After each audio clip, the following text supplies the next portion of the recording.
علامہ صاحب یہ شاید فرمائیے گا کہ جو گیمنگ کا معاملہ ہے، مطلب ہم نے ریسنٹلی یہ کیسز دیکھے کہ یار وہ لڑکا تھا جو پب جی گیم کھیلتا تھا اور وہ کھیلتے کھیلتے کھیلتے کھیلتے اس کو اتنا ٹائم اور اتنا زیادہ انوالو ہو گیا کہ اس نے اپنے ہی گھر والوں کو جان سے مار دیا۔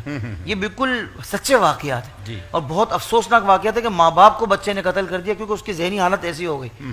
اب بچوں کو یہ اس طرح کی گیمنگ سے اور اس طرح کے کارٹون سے کیسے روکا جائے؟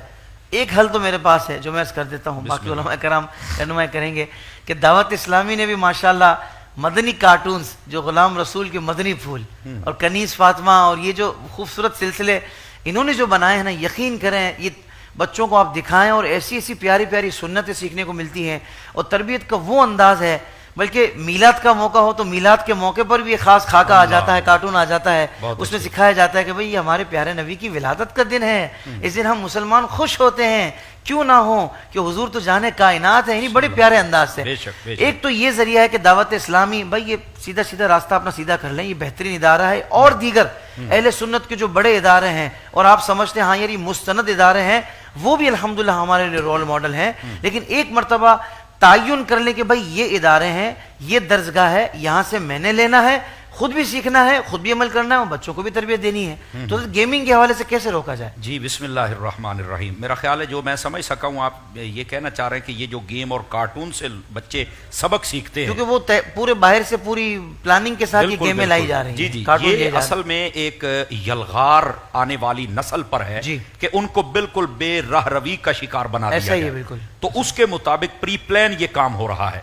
تو پہلی بات یہ ہے، جہاں تک میں سمجھا ہوں، اگر میری بات ناظرین بھی غور سے سماعت فرمائیں تو یہ زیادہ کام موبائل کے ذریعے سے ہوتا ہے، زیادہ کام۔ جی جی جی صحیح۔ تو موبائل سے کیسے بچا جائے، یہ بھی تو ایک سوال ہے نا، اس سے کیسے بچا جائے؟ تو اس کی مثال جو میں نے بزرگوں سے سنی ہے میں آپ کو سنا دیتا ہوں، اللہ کر کے سمجھ آ جائے۔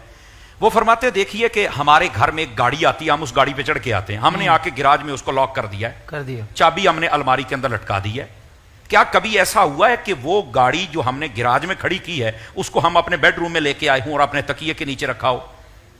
بہت اچھے، یہ سوچنے کی بات ہے نا، کیا کبھی ایسا ہوا؟ نہیں ہوا۔ ایک مرتبہ بند ہے، بس صبح ہی جانا ہے۔ اسی طرح اس موبائل کو بھی اس گاڑی کی صورت پہ لے کے آئیں، بہت اچھے، جب گھر جائیں اس کو لاک کر کے رکھ دیں بچوں کی پہنچ سے دور۔ بہت اچھے۔